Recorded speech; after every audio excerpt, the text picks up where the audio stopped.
Who is this devil? Is he real? Or is it a figment of your imagination? Or is it just something in philosophy?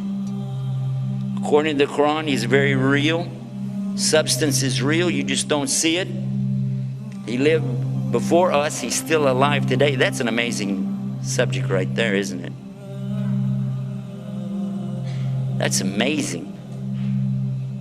The word shaitan is derived from the root shaitan, means impure and base. Shaitan refers to an entity that is rebellious, irrespective of whether it is of humans or jinn. It is also said that it means a nefarious soul who is distanced from Allah subhanahu wa ta'ala and from the truth. So shaitan is in both forms, the jinn and the humans, as Allah subhanahu wa ta'ala says. وَكَذَلِكَ جَعَلْنَا لِكُلِّ نَبِيٍّ عَدُوًّا شَيَاطِينَ الْإِنسِ وَالْجِنِّ.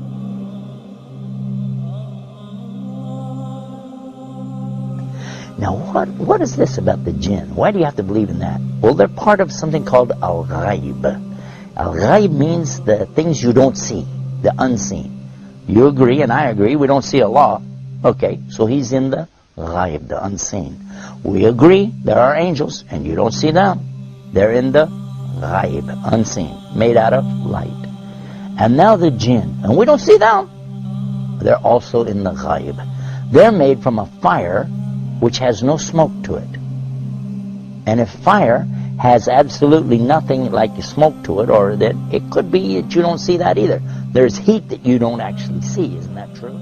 The both kind of shayateen are trying to lead people to evil deeds. The jinn kind of them are whispering to your hearts so that you can't see them or hear their whispering. And the human kind of them are whispering to your hearts in a way that you can see and hear but not realize it as whispering. And he can be anyone, even a friend of you who suggests you for drinking alcohol or any other kind of evil deeds. As far as the question is concerned with Iblis, it should be noted that Shaitan is a common noun, whereas Iblis is a proper noun. Iblis is also from among the jinn, who was the first creature that disobeyed Almighty Allah's command. We don't see the jinn, but we said that they have choices, and they were making choices even before Adam or human beings were ever created. And their choices were sometimes good, sometimes bad. From them comes the one we call Lucifer or Iblis. And who is that? Who is Lucifer? Who is Iblis? You might say he's the devil, the Satan or Shaitan as he's called in the Arabic language. But actually he started out as a worshipper of Allah. And he was worshiping and praying to Allah and extolling Allah to the extent that Allah raised him up to be even with the angels. Now remember, this guy Iblis is not an angel, but he was worshipping alongside of them because of his ibadah or worship, being so lovely, and Allah raised him up, you see. But then what happened? And this is an important story. So we'll digress from a moment from our beauties of Islam to go into this to get a concept here to understand a big mistake that some people make when they say that he's from the angels. Angels don't make mistakes. They do as they're commanded. So when Allah created the best of His creation, what did He create? He created Adam, a human being. He created Adam from what? He created him from mud or clay. I want to show you what happened after Allah created Adam. Allah ordered all the angels, bow down. And all the angels did because they have to do as they're commanded. And they bowed down. All of them bowed. Except Iblis. He didn't bow down. Now if you read this in context, you understand that he was not an angel. But if you just read the words, all the angels bowed down except Iblis, you'll say, well see, that means he was an angel. But otherwise, in the Quran we find in other places that Allah said he wasn't an angel, but he was from the jinn, and he's created from a smokeless fire. And that's exactly what he said. You created Adam from mud, but I'm created from something better, from a smokeless fire. So I refuse to bow down. Why? Because I'm better than him. I am better than Adam, and I refuse to bow down to him. And by so doing, he disobeyed Allah. And whoever disobeys Allah, he's in trouble. But especially if he does it out of his arrogance and his pride. I refuse to obey because I know better. And in this way, he put himself in the worst possible condition with Allah. Allah condemned him to hell forever. And he said, I don't even care. Just let me take him, meaning Adam, and his children along with me to hell. What?